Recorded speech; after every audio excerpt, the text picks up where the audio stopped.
तार साहब, इमरान खान साहब ने आज वाज़ेह किया कि जी सितंबर अक्टूबर की हुकूमत बात करे तो मुज़ाकरात में ना बैठें, उठकर आ जाएं। मगर मुज़ाकराती कमेटियां कह रही हैं कि जी मामला अच्छे तरीके से आगे बढ़ रहे हैं। जो तहरीक इंसाफ के ज़राए कह रहे हैं वो ये कि हुकूमत अब इस बात पर अड़ी हुई है कि जी बजट हम दे के ही तहलील करेंगे। कोई मौका है कि आप लोग पहले के लिए मान जाएं, मई में तहलील कर दें, अगस्त तक इलेक्शन हो जाए? बहुत शुक्रिया खानदादा साहब। देखिए, सबसे पहली बात यह है कि गुज़िश्ता रोज़ 180 अरकान कौमी असम्बली ने वज़ीर-ए-आज़म पे एतमाद का इजहार किया और वज़ीर-ए-आज़म साहब ने इमरान खान साहब से भी ज़्यादा वोट लिए और जब वो वज़ीर-ए-आज़म बने थे उससे भी ज़्यादा वोट जो है वो हासिल किए। तो इस एतमाद का मतलब ये है कि जो अक्सरियत है कौमी असम्बली के मेंबरान की, उसकी मंशा, उसकी ख्वाहिश ये है कि असम्बलियाँ अपनी मुद्दत मुकम्मल करें। और हमारा देखिए शाहजेब साहब, हमारा रिव्यू पेंडिंग है। 63A का जो फैसला आया और जो कि हम समझते हैं कि गैर आइनी, गैर कानूनी फैसला है, आइन को दोबारा लिखा गया है और लॉर्डशिप्स ने भी इस बात को अप्रिशिएट किया था पहली हियरिंग पे कि जी ये कैसे हो सकता है कि किसी का वोट गिनती में शुमार ना किया जाए। मैं सुप्रीम कोर्ट में खुद मौजूद था। चीफ जस्टिस ने कहा था कि वोट ना गिनना तो तौहीन होगी, मगर बाद में जो उन्होंने फैसला दिया 63A का, उसमें वोट ना गिनने का फैसला दिया। मगर अब तो बात यहां से आगे बढ़ गई ना, अब तो आप लोग मुज़ाकरात की टेबल पर बैठ गए। अदालत की कल की समाअत कब तक ऑर्डर नहीं आया, अगली समाअत कब होगी ये भी नहीं पता। हालांकि अदालत ने कहा था संगीन नताइज होंगे, आपने पैसे नहीं जारी किए, अदालत ने अभी तक कुछ नहीं कहा।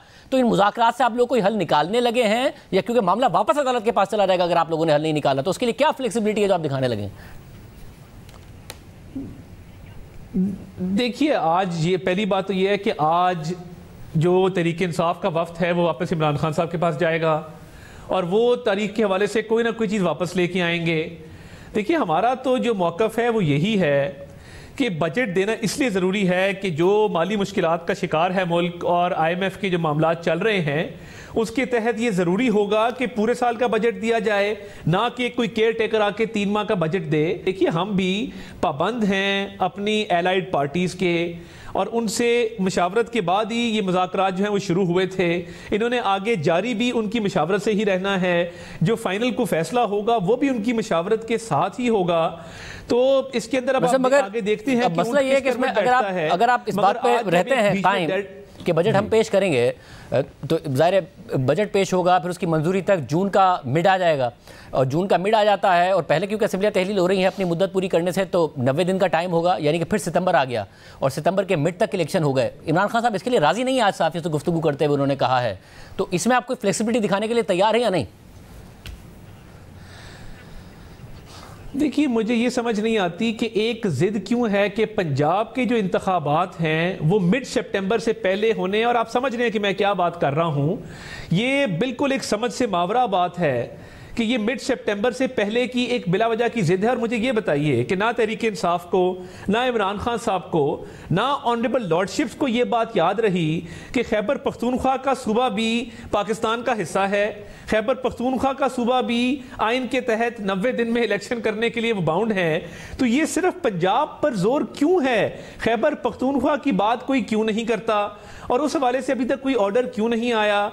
और देखिए, डेट के हवाले से अब ऑब्वियसली जब मुज़ाकरात आगे चलेंगे मजीद बात होगी, उधर से भी लचक दिखाई जा सकती है, इधर से भी दिखाई जा सकती है। जो असेंबलीज की रेस्टोरेशन की बात हो रही है कि महमूद खान साहब की कि खैबर पख्तूनख्वा में हुकूमत बहाल कर दी जाए, परवेज़ इलाही साहब की पंजाब में बहाल कर दी जाए, तो देखिए ऐसा होगा नहीं।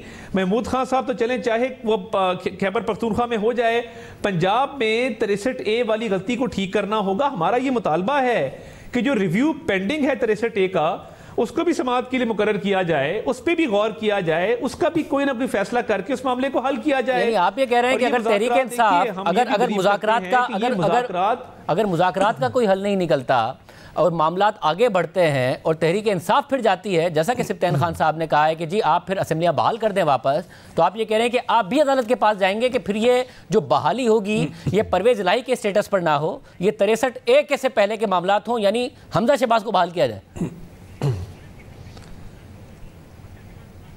हमजा शहबाज की एक रिव्यू पिटिशन पेंडिंग है सुप्रीम कोर्ट में, अभी तक समाअत के लिए मुकर्रर नहीं हुई।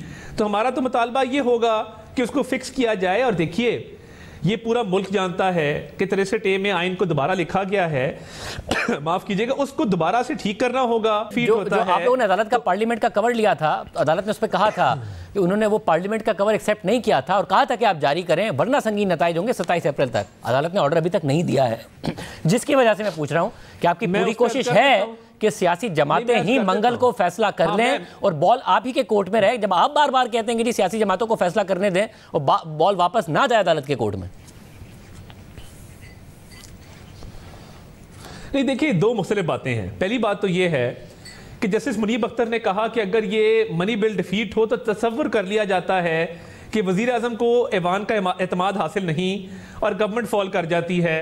मगर क्योंकि अटॉर्नी जनरल कह रहे हैं कि वक्ती तौर पे वजीर आजम को एतमाद हासिल है ऐवान का, तो हम इस बात को तस्लीम कर लेते हैं। तो उन्होंने वक्ती तौर पे इस्तेमाल किया लफ्ज़, हमने अब एतमाद का वोट ले लिया है और मनी बिल डिफीट होने के बाद डिमांड की जो एक उसको मंजूर नहीं किया गया, उसके बाद जब हमने एतमाद का वोट ले लिया तो इसमें अब लीगल अनॉमली कोई नहीं है। पार्लियामेंट सुप्रीम है, पार्लियामेंट का फैसला क्वेश्चन में नहीं लाया जा सकता, उस पर सवाल नहीं हो सकता। ये हमारा लीगल एस्पेक्ट क्लियर्ड है, कवर्ड है और वजीर आजम पार्लियामान के पाबंद हैं, हुकूमत और काबीना पार्लियामान की पाबंद है, पार्लियामान का फैसला हो चुका है।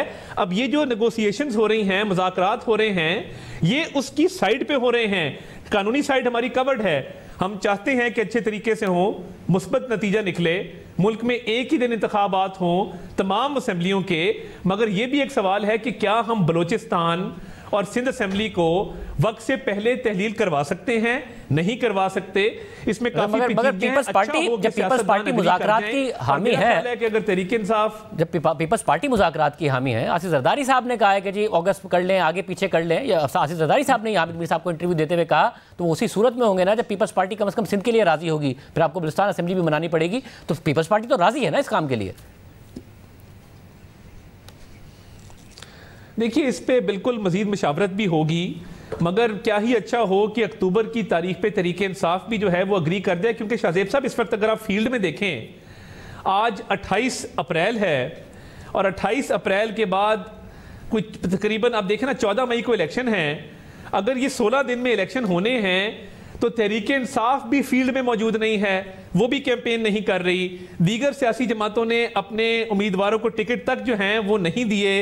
इलेक्शन कमीशन की तैयारी कोई नहीं है, सिक्योरिटी फराहम नहीं हो सकती। तो अच्छा हो कि अगर तहरीक इंसाफ भी अक्टूबर की डेट पे मान जाए, वरना फिर मुज़ाकरात में जो हल निकलेगा वो ऑब्वियसली मशावरत के बाद एलाइड पार्टीज के साथ सबको काबिल कबूल होगा।